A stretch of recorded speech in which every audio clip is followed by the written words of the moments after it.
చెల్లిద్దాం.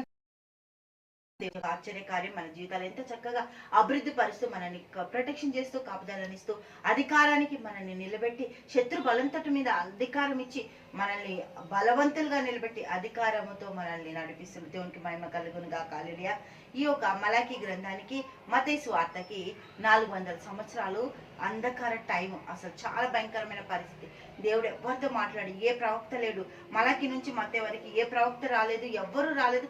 ఎవరు దేవుని వైపు విచ్చలవిడి జీవితాలు వాళ్ళు జీవించిండ్రు. భయంకరమైన పరిస్థితుల్లో వాళ్ళు ప్రయాణించారు. అటువంటి టైంలో మరియతో గాబ్రియెల్ దూత వచ్చి మాట్లాడినప్పుడు మరియా కలవరపడిపోయింది. దేవుడికి మహిమ కలుగును గాక. హల్లెలూయా. ఈ మరియా కలవరపడిపోయి తనకి ఇటువంటి మాటలు నాకు వినబడుతున్నాయి ఏందా అని చెప్పి చాలా భయపడ్డదట. దేవుడికి మహిమ కలుగును గాక. చూద్దాం ఒకసారి. దేవునికి మహిమ కలుగును గాక. 18వ అధ్యాయం. ఆయన తల్లి అయిన మరియయు యోసేపునకు ప్రదానం చేయబడిన తర్వాత వరేకం కాకమునుపు ఆమె పరిశుద్ధాత్మ వల్ల గర్భవతిగా ఉండెను. ఆమె భర్త అయిన యోసేపు నీతిమంతుడై ఉండి ఆమెను అవమానపరచనులక రహస్యంగా ఈ గర్భాన్ని చూసి గాబ్రియెల్ దూత వచ్చి మాట్లాడేసరికి ఇవన్నీ జరిగిన తర్వాత చాలా భయపడ్డదంట. ఆమె ఏమైతుందేమో తన జీవితం అని. కానీ యోసేపు అనుకున్నంట రహస్యంగా విడనాడి, నీతిమంతుడు రహస్యంగా విడనాడి ఏ మాట చెప్పకుండా నేను వెళ్ళిపోతా అనేసి అనుకున్నట్ట. దేవునికి స్తోత్రం. ఆమెను విడనాడ ఉద్దేశించను అతడు ఈ సంగతులను గురించి ఆలోచించు. ప్రభు దూత స్వప్నమందు అతనికి ప్రత్యక్షమై, దావీదు కుమారుడైన యోసేపు, నీ భార్య మరియను చేర్చుకొనుటకు భయపడకు. ఆమె గర్భము ధరించినది, పరిశుద్ధ కలిగినది. ఆమె ఒక కుమారుని కనును, తన ప్రజ ఆయనే రక్షించును గనక ఆయనకు యేసు అని పేరు పెట్టెదరు. ఇదిగో కన్యక గర్భవతి కుమారుని కనును, ఆయనకు ఇమ్మానుయేలు అని పేరు పెట్టుదురు అని ప్రభు తన ప్రవక్తల ద్వారా పలికిన మాట నెరవేరునట్లు ఇదంతయు జరిగను. ఇమ్మానుయేలు అను పేరుకు అర్థము భాషాంతరము. దేవుడు మనకు తోడని. దేవునికి స్తోత్రం. దేవుడు మనకు తోడని అర్థం. యోసేపు నిద్ర మేల్కొని చూసినప్పుడు చాలా చాలా భయపడ్డాడంట. అయ్యో ఏంటి ఇదని.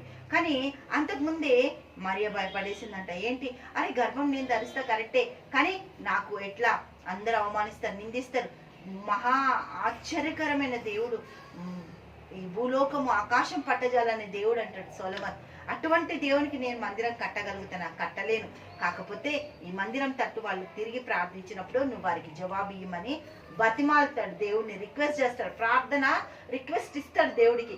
అటువంటి దేవుడు మరియ గర్భంలో నీ కొరకు నా కొరకు తను ఒదిగిపోయి ఈ భూమి మీదకి రావడం, నన్ను బంధకాల్లో నుంచి విడిపించడానికి, అపవాది తంత్రాల్లో నుంచి మనల్ని బయటికి తీసుకురావడానికి, చీకటి మంత్రాలలో నుంచి మనల్ని బయటికి తీసుకురావడానికి యేసుక్రీస్తు ప్రభు నీ కోసం నా కోసం భూమి మీదకి వచ్చిండు మనిషి కుమారుడిగా.